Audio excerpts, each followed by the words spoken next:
and welcome to Hardin Life Live. We are the Hardins, and we are a group of coaches and counselors who love to take 10 minutes with you and hopefully give you some tips on how to live your best life. And I'm very excited because today I have two of my very special friends, Seth and Rachel Dunn, and we journey back quite a bit, but one of the things that's been powerful to me about y'all's journey is that they really have taken on understanding the blended family as you are one, but how to do that with life in as a believer, because that's where we all come from, as well as just the real struggle. Life is real and it's a struggle. And we've been doing this month, our topic is grief and loss. And I know that's a relevant topic for y'all. So, Rachel, you actually wrote the blog, so why don't you tell us a little bit about what the whole topic brought up for you? Well, I didn't even really know where to start when I was asked to write this blog, and I kind of added that in there because there is honestly just so much loss in a blended family. A blended family is born of loss. It is the loss of a prior family that makes it possible for a blended family to be born. So that sets things off with a lot of grief, and I think it's something you don't really realize until you start getting real deep into it, and sometimes until you're married, that you start understanding where the grief starts coming up. And I know the grief has been different for him than it's been for me, and it's different for the kids involved. It's just, it's a lot, isn't it? It is a lot. It is a lot. And without having the proper know-how to deal with some of the grief, it was personally for me, just witnessing that I couldn't give my bride exactly what she deserved. So there was loss there. That makes so much sense, Seth, because it's like you could be personally hurting for her, or even Madeline, your daughter, knowing that each little change, you're sort of torn because you want to empower Rachel and empower your daughter, and yet neither one are going to have a total win. That's right. And then you could end up being sort of the one who's overwhelmed because you can't fix the loss of two people you love and care about. That's exactly right. It's that feeling of, it's almost felt like for a long time, and I think it's gotten a little better, but I hope. But it's like he can't make anyone happy sometimes is what it feels like. It's like, it's like you try to make one person happy and you're disappointing someone else. And that's just like, for the biological parent, that is a really hard place. You're caught between a rock and a hard place. Well, and it never changes. It's not only like you have a one-time loss, you really have a lifetime of regulating the loss. Because throughout the life, it'll be that loss of that next thing in regard to, and I think you told me earlier, and it really struck me, you're always dealing with the loss of the nuclear family. And there was God's design, and yet what is so hopeful though is even in our brokenness, because if it wasn't within the family system, it's our health, it's our addictions, it's our behaviors, we know what it is to be a people of loss. And where I think our hope is, and I'd love to hear more y'all's thoughts of how the loss, how God has redeemed it, or, what are the tools of redemption that he's given y'all as you walk this journey so far?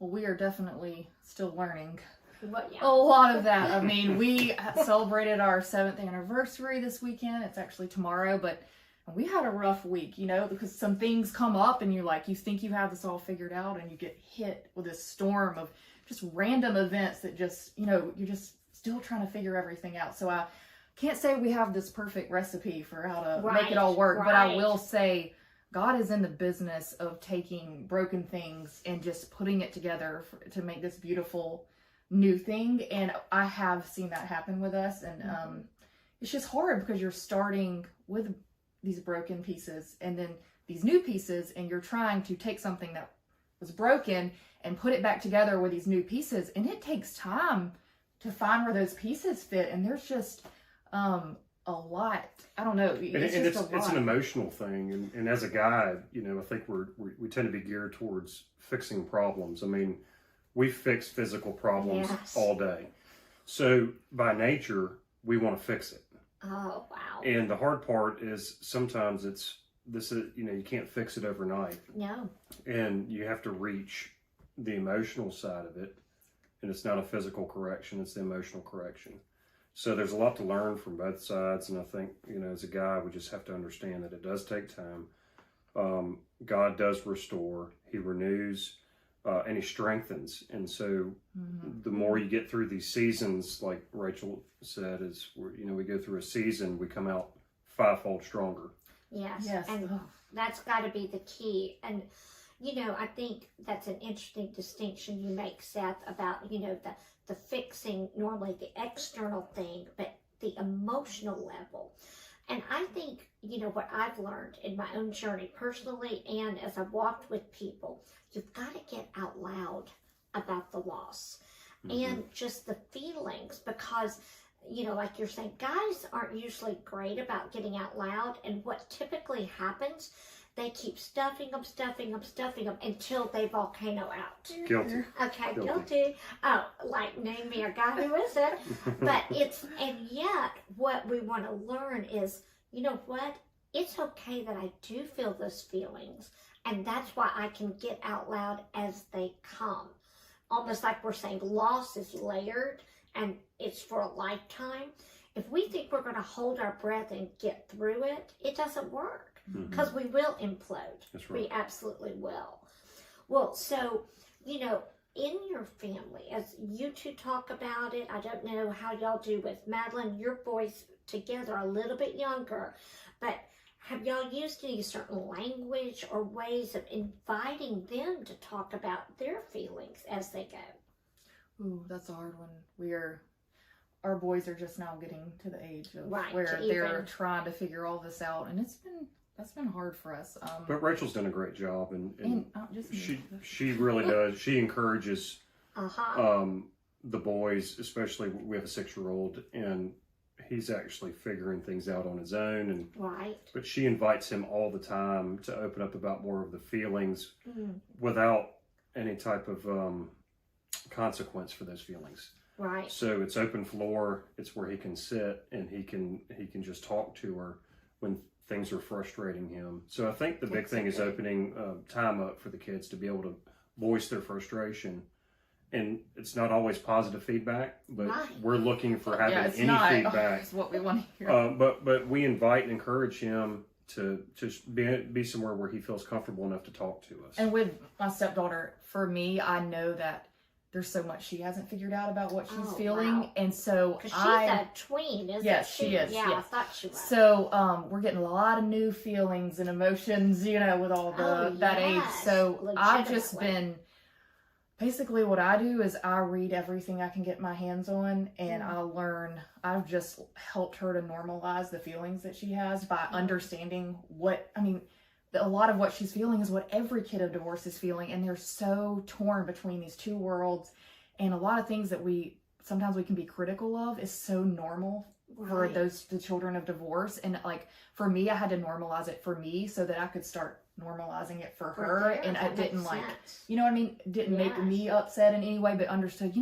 she is like trying to survive this. And we have a very open policy with her. It's like, sometimes I'll just be like, I know you've got to just be feeling so, weird right now about we haven't seen you in a while, and I'm sure you feel really awkward. You want to go jump in the shower or change into some clothes, and just we'll back off you for a little. I know the boys are overwhelming you. I just try to put myself in their shoes, and we just try to be the people that don't make our kids feel uncomfortable feeling anything. You know what I mean? And it's taken us a long time to get there. I mean, we've been the ones that have let our kids trigger us, and we're the grown-ups. And it's like we're having these emotional reactions to our children, and then we had to just realize we're the grown-ups, and they need us to help regulate their emotions, especially my stepdaughter, because she goes through stuff that our boys don't go through. They're very, they go through a lot. She's the one going back and forth. Yeah, she's the one being pulled between two totally different worlds. Truly triggered. Well, I know we don't have just tons of time, but I want to know, how have y'all spiritually anchored yourself? Because blended families are not for cowards, okay? What's the statistic? I know you told me before, Rachel, of the failure rate. Some people, I mean, it fluctuates. Some people say it's between 70 and 75% failure. Wow. So see, right there, you've got to deal with this topic of loss and grief, because if you can't navigate that, and then you've got the other challenges of it, it's going to tank you. It will tank you fast. Yeah. We've been almost tanked multiple times. Well, that's real. Of course, you know, we're all honest. All marriages are almost tanked at different points. Some point, but blended families just got more hurdles to jump. That's the challenge.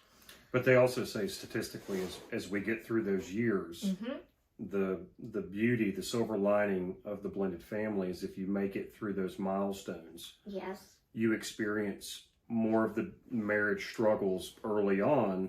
There you go. So if you can work your way and stand firm and make it through the years, then statistically speaking, it gets easier because you've been through all of the hardship. That's almost like you get a crash course in all of marriage in a shorter time, because everything's so intensified. You almost have to jump faster. It's make or break for a blended. I mean, you come in, it's make or break, and you know, it's like we're just celebrating our 7th year together in of marriage, and that's, you hear about the 7-year itch. I'm like, we had that itch a long time ago. That itch was like year 1 and 2. Like we're past that. We're good. Like we don't have to. So we have our y'all are probably now at that season to where it's more, y'all have gotten over the major blended family hump, but now you're back into normal sanctification of individuals sort of, okay, guess what? God's got his eye on my growth, and he wants me to lean and be dependent more on him, just to do life as partners, as a family, a view of where we're going. Absolutely. Well, it makes me think of one of my favorite passages in Joel 2:25. And, you know, the children of Israel had seen so much devastation. A lot, of course, brought on by their own craziness, but the culture's craziness. And God spoke back to him and he said, I will restore back to you the years that the swarming locust and the gnawing locust and the stripping locust. And I think of swarming, all the stuff around my mind. The gnawing, the daily, and then the stripping, where I just feel reduced. And thank you, God, that you want to make us whole and redeem all that pain, all that loss, and truly get to have a testimony in our individual lives and our lives as family. So I know we're out of time, and I just want to encourage y'all, don't miss Rachel's blog. And remember our website, hardinlife.com, and check it out, and we'll really